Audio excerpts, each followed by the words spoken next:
চলুন ঘুরে আসি শঙ্করপুরের দুর্গা প্যান্ডেল থেকে।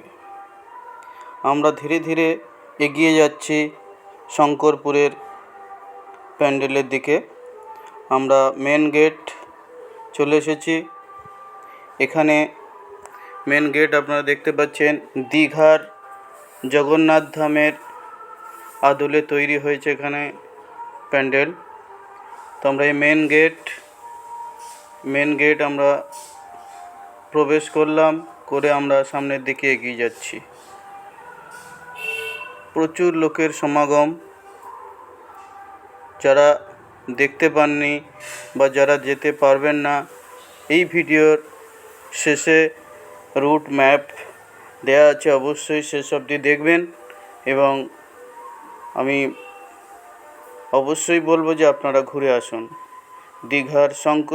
দীঘার মন্দিরের আদলে, জগন্নাথ ধামের আদলে তৈরি হয়েছে দুর্গাপুরের শঙ্করপুরের পূজা প্যান্ডেল। চারিদিকে সুসজ্জিত আলো এবং অতীব সুন্দর মন্দির প্রাঙ্গণ। যারা দেখতে পাননি তারা আমার এই ভিডিওর মাধ্যমে চাক্ষুষ উপলব্ধি করতে পারবেন। সুন্দর। আমরা মেন মন্দিরে প্রবেশ করছি। দেখুন,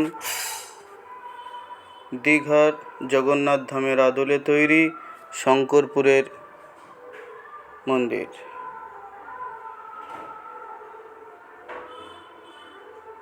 আমরা ঢুকে গেলাম মন্দিরে এবং সুসজ্জিত লাইন করে মানুষজন সব দেখতে যাচ্ছে।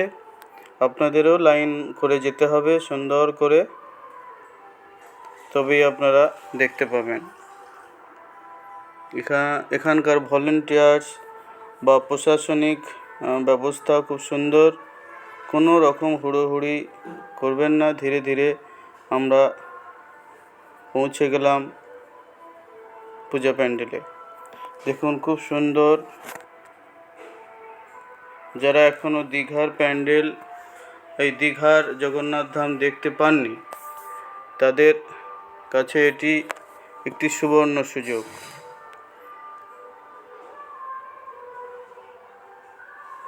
আসুন দেখে নিই শঙ্করপুরের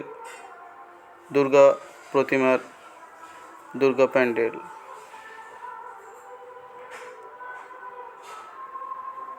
খুব সুন্দর সুসজ্জিত জগন্নাথ ধাম, অসাধারণ কাজ।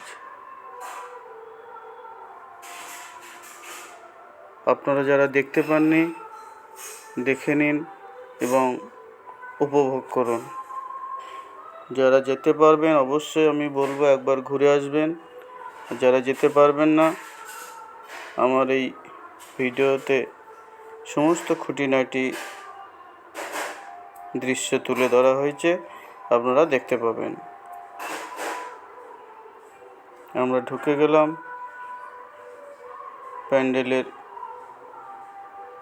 মেন গেট অতিক্রম করে আমরা দুর্গা প্রতিমা দর্শন করতে ঢুকছি।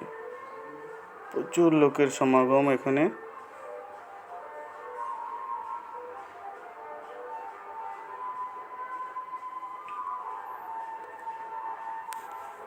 আস্তে আস্তে আমরা উঠে গেলাম দীঘার শঙ্করপুরের মন্দিরে। এরপর আমরা মন্দির দর্শন করব, প্রতিমা দর্শন করব। তারপর আমরা এক্সিট ডোর আলাদা আছে, সেদিক দিয়ে বেরোনোর রাস্তা আছে, এবং সেদিক দিয়ে বেরিয়ে সম্পূর্ণরূপে একদম বাইরে বড় রাস্তায় গিয়ে আপনারা বেরিয়ে যাবেন। কোনো অসুবিধা নেই। সুন্দর প্রতিমা, একেবারে দীঘার জগন্নাথ ধামের আদলে। সব মন্দিরগুলোর কারুকার্য অসাধারণ। প্রতিমা দর্শন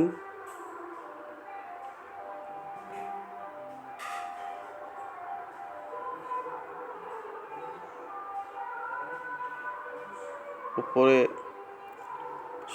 সুদৃশ্য একটা ঝাড়বাতি ঝুলছে। প্রত্যেকটা মন্দিরেই ম্যাক্সিমাম এখন ঝাড়বাতি দিচ্ছে এবং সুন্দর করে সাজানো। আমরাও তেমনি। আমরা এবার ধীরে ধীরে বাইরের পথ ধরে আমরা বেরিয়ে যাব। এখানেও বেশিক্ষণ থাকতে দিচ্ছে না ভিতরে, তবুও আমি তার মাঝখানে আপনাদের সবার সুবিধা